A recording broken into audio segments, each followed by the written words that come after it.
next? Our next finalist, the Center for Early Childhood Development, a national resource providing training support and advice in the field of early childhood development, led by Professor Eric Atmore. The focus of their work is on improving the education and care of children from disadvantaged communities.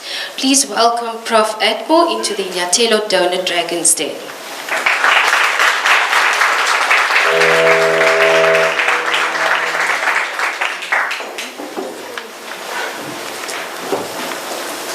Good morning, everybody. This is called the Donor Dragon's Den. Believe you me, when you stand up here, you feel like Daniel in front of the lion's den. This project is premised on the saying, childhood is the most beautiful of all life seasons. And I'd like to repeat that again. Childhood is the most beautiful of all life seasons. Picture this. You visit the Cape Town Museum of Childhood. You enter a colorful, visually stimulating world of learning and fun, celebrating children and childhood. As you walk through, you enter innovative, interactive exhibits, exciting for children of all ages and also for adults. As you walk through the museum, you see exhibits which focus on children's rights, that celebrate the resilience of children, and which depict children's experiences through the ages. You see children's art all around, and you see exhibits on education, on Nelson Mandela and children, and our permanent display of over 1,000 children's toys through the ages. These toys date back to 1910. You learn about the rites of passage of children, what children go through, the Muslim child, the Jewish child, and you view collections reflecting the magic of childhood. In another room, there's a storyteller who will tell you what was it like to be a child in District 6? What was it like to be a child in World War I, in Victorian times, and in Soweto, 1976? One room showcases the work of a children's organization, and this changes every 3 months. So, for example, the Parent Center could be focused on in the first 3-month period. There's a lending library dedicated to books and media on children and on childhood. There's an archive room, and there's a lecture room for public events. 10,000 adults and children will pass through these doors each year. As the Center for Early Childhood Development, we've established this Museum of Childhood, the first one in Africa. The only other two we could find are in London and in Edinburgh. And you're now getting the unveiling of the logo for the first time. The museum will make a contribution to education and heritage in our country and to enhance social cohesion, while at the same time inspiring our children and celebrating their achievements. We have purchased the building. It's between the Red Cross Children's Hospital and the Vista Nova Primary School. And we are currently renovating the building in order to get it ready to open up in March 2016. We are also building partnerships with local, national and global organizations to increase visibility. Entrance to the museum is free, and we have a children's outreach program, a school's outreach program, and pop-up exhibits in order to increase access.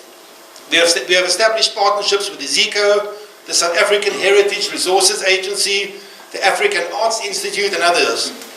We have operating cost funding for 2 years. We've secured that, and we're now seeking an investment of 900,000 Rand for renovations. The centre has been sustainable for 21 years, and we've had 21 clean audits. Many children's projects are framed by deprivation, disadvantage, vulnerability and deficit. We want to, with this program, we want to celebrate children, their resilience and their strengths. Oliver Tambo said, "A country that does not value its children does not deserve its future." What better way to celebrate our children than supporting the Cape Town Museum of Childhood? Thank you.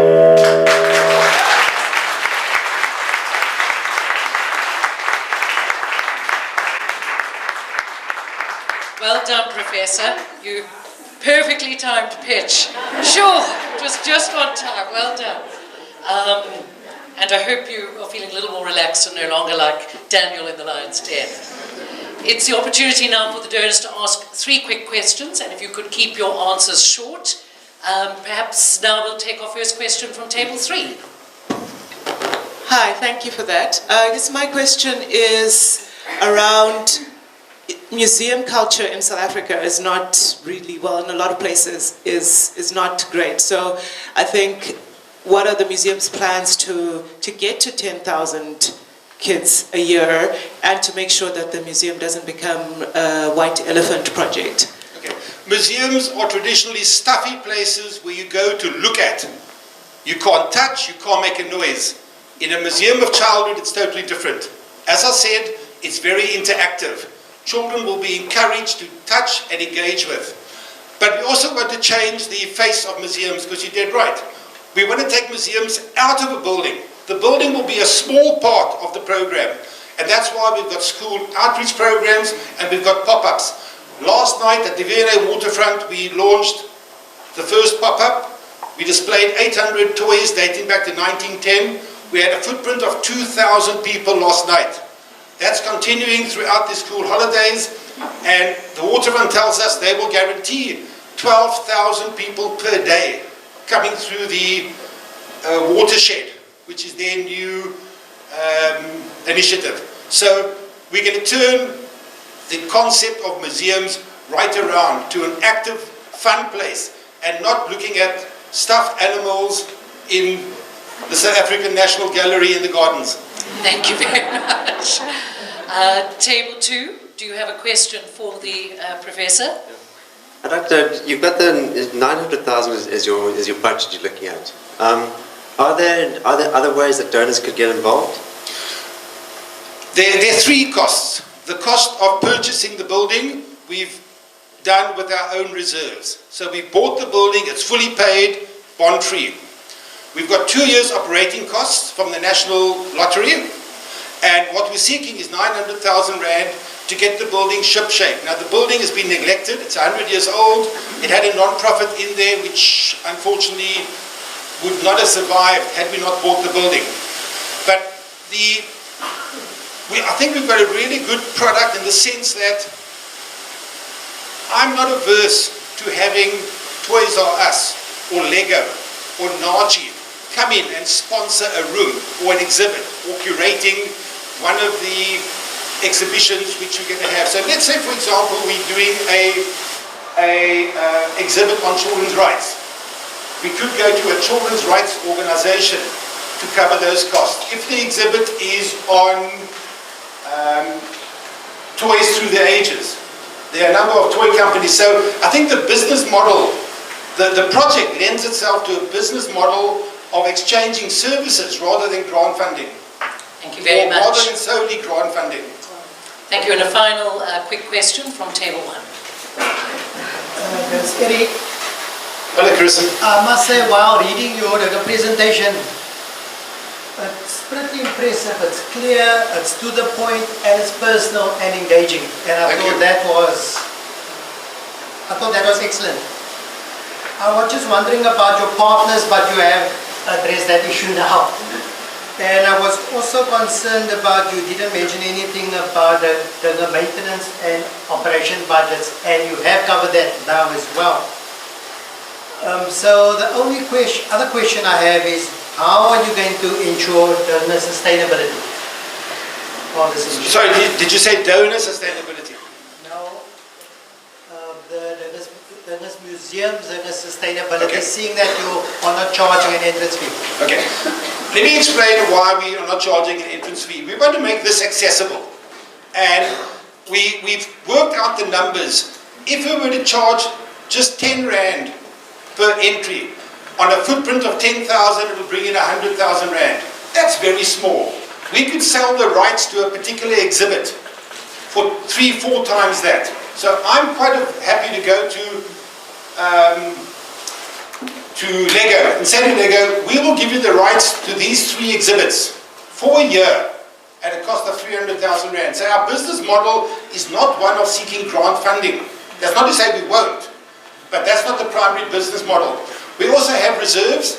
We've got 2 years initial funding for the operating costs. At the end of those 2 years, we'll have a good idea what the operating costs or how accurate our projections are. But this is a long-term project, and one day I'm going to bring my great-great-great-grandchildren to come and see it. Thank you. Thank you very much. A big round of applause for Professor Atwell. We move on to the Centre for Early Childhood Development and Professor Eric Atmore. Would you like to start, Sandra, since you have...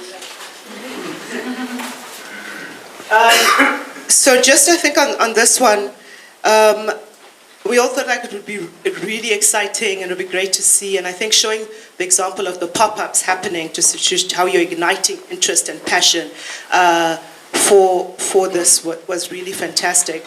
And just a specific one from mine, I think CECD has this great wealth of experience and history, and your presentation and your write-up kind of focused on the organization as opposed to the more of the work of the CECD. And I think for donors, especially those who are more focused on the ECD space, adding that kind of value of these are the tools and learnings that CECD were bringing into this museum will be a big draw for those who are not kind of traditionally into funding structures and museums and stuff like that. So I think it's a combination depending on the funder, but I think seeing more of CECD and how some of those learnings are being integrated would be great.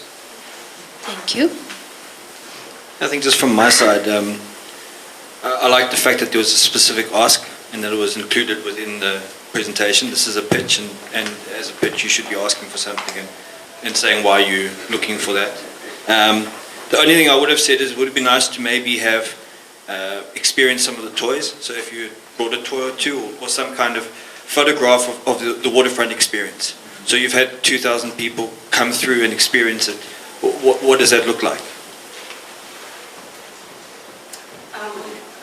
Yeah, I think we all thought this was very inspiring, but I think the slide on the house was a real downer. It's sometimes better not to even show something before, until it's renovated, until it looks, or at least a drawing or a 3D or an image, because you did a very good job of visualizing and bringing us along with you in terms of one room this, one room that. And I thought, I loved that, but then when I saw the house, I thought, God, I can't imagine how that's going to work. So that might just be me, but I think it would have been helpful to have maybe an architectural plan or something. Yeah. Look, what I really liked about your presentation was that it was you. It was you speaking passionately about what's going to be happening, and so many presentations around the presentation where this was about you speaking to us about what it's going to be, and as is mentioned now, it was you made us see through your words what it was going to be all about, and it would have been great if there'd been some kind of visualization graphically as to what the place is going to be, because as you said, when you saw the little house on the prairie, it didn't quite match with our vision that we had. Thank you, Patrick. So everybody, your house was quite a topic of discussion. I said it looked like my grandmother's house in Vanguard Estate. So, there's nothing as frustrating when you're listening to a presentation as dishonesty, when you can pick up dishonesty. And when you don't quite know where it is going. And the essence of what I valued about the presentation is that you sometimes, when you listen to a presentation, you want the person to say, at the start, give me the cost. And that's what you did. You told us right at the start, you need 900,000 to do this. And that's very, very valuable.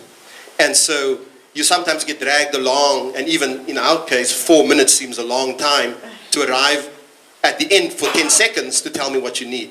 So throw the money out up front and say, I need R1 million and these are the reasons why. You give me the cost, you give me the context, you give me the cause, I've got it. And that was very useful. Thank you. As I'm sure you could be aware, I'm a big fan of CECD. But what I would have liked... No bias there. It's out there. But what I would have liked to have seen is... There's one page write-up was brilliant, I thought. It's out there, it's in your face. But just to concur with what the other speakers have said, it would have been nice to have possibly the 3D, the computer, the generate image of how the museum is going to look, to go with all the excitement, you know. And also what I like, and I think you should highlight it more, even though you did mention it, is how you're going to bring in the different eras of childhood. And especially in our fragmented society in South Africa, how your museum can play a role in bringing us all together. You know, I think that's all I can add. I think I'm struck, this is my second one, I'm struck that, and this is what's really hard for us, is these are all really great projects, obviously, or you wouldn't have been shortlisted. And there's a lot goes into the document, obviously, that you present to us, but I think what helps make the decision is really the presentation. And similar to the last one, I think, the last winner, I think that what's really important for us is that if you believe in it, if you think it's a great project, that really comes over. And if you believe in it strongly, then we believe in it. It doesn't even matter sometimes what you've written down. There's a lot of intuitive instinctiveness about funding, I think, and it's a lot to do with the person who comes and speaks to you and says, you have to fund this because this is absolutely fantastic. And so it shouldn't really be that this is a dragon's den, and it shouldn't really feel no one should really feel that they're begging for money, because you really need to come forward and say, I have got the best product ever, the best project ever, and you're going to want to fund it. Because we really need good projects as well. So I'm really struck time and time again that it's the actual presenter, the passion, the belief that sells. Without further ado, the prize goes to the Children's Museum.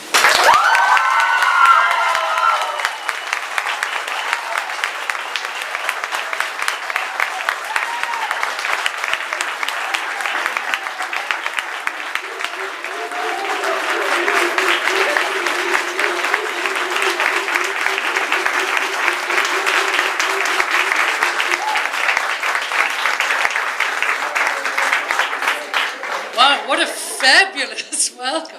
Well done. Eric, would you like to say anything? Yes, I want to say, Lorenzo, thank you for that 1910 toy. He played with it in sub A, and then he played with it with his 3 years in sub B, and he gave it to us in 1910. On a serious note, this is 16 years in the making. We've been turned down, and this is another lesson, I think, that we've been turned down for this museum on a number of occasions. The Western Cape Education Department wasn't interested. The National Heritage Council wasn't interested. And we kept knocking away. But I do want to pay tribute and acknowledge one person in this audience who is making it happen. Michaela, won't you just stand up, please? Please stand up, right up, right up. Michaela's doing it all. And